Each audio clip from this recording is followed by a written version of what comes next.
they tried to sprinkle some of that, be real, some of that poverty magic on Riri. You know, some of that get rich or die trying next Friday magic on her.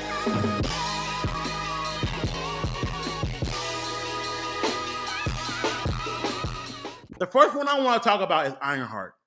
Okay? Because Ironheart is a project led by a woman, there's automatically going to be pushback. There's going to be that, guess what it is, y'all? It ain't the MCU. It's the MCU. You know, it's going to be a lot of that. It's going to be a lot of that. So I want to be careful. I'm not criticizing unjustly, right? But I wasn't too big of a fan of how Riri as a character was depicted in Wakanda Forever. I get that they wanted to show she was different from the Wakandians because she's a Black American. And they did a good job in some ways of that. But I feel like they tried to sprinkle some of that, be real, some of that poverty magic on Riri. You know, some of that get rich or die trying next Friday magic on her. And I wasn't really feeling the way they made her depicted in that way. With the constant, hell nah. What the fuck? You know, I could have done without some of that. You know, they essentially made Riri one of Meg Thee Stallion's hot girls. And I'm like, oh, no.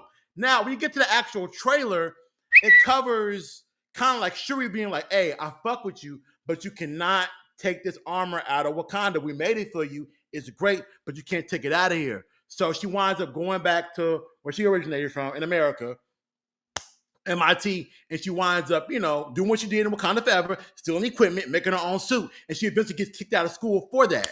And the trailer overall had enough originality to it that I'm going to give it a chance. I'm going to watch the entire thing. It wasn't anything overly bad about it. I thought the way they showed her being different from Rhodey or even Tony was pretty cool. We didn't see glimpses of any of them characters, so I'm wondering how they're going to cover her mental or maybe somewhat spiritual connection to Tony Stark, because unfortunately, MCU Spider-Man already kind of took that angle of, you know, Tony Stark means so much to me, so Riri won't get that like she did in the comic books a little bit with Tony being a hologram.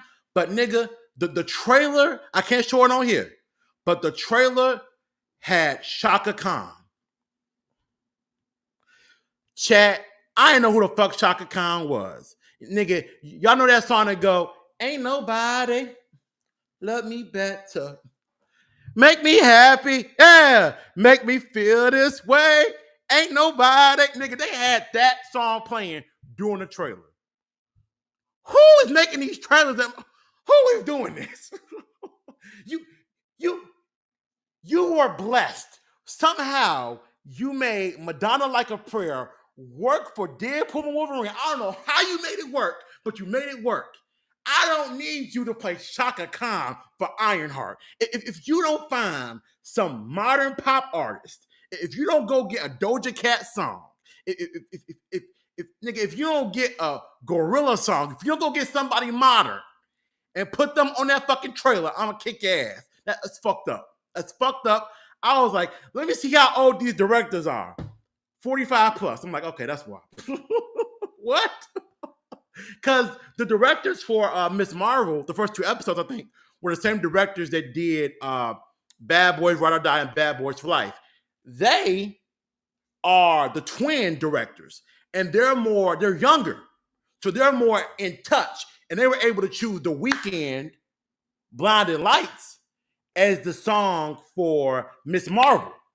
And that was modern enough to grasp a young audience. You don't put Shaka Khan. Shaka Khan. Wow, come on. No, stop that. Anyway.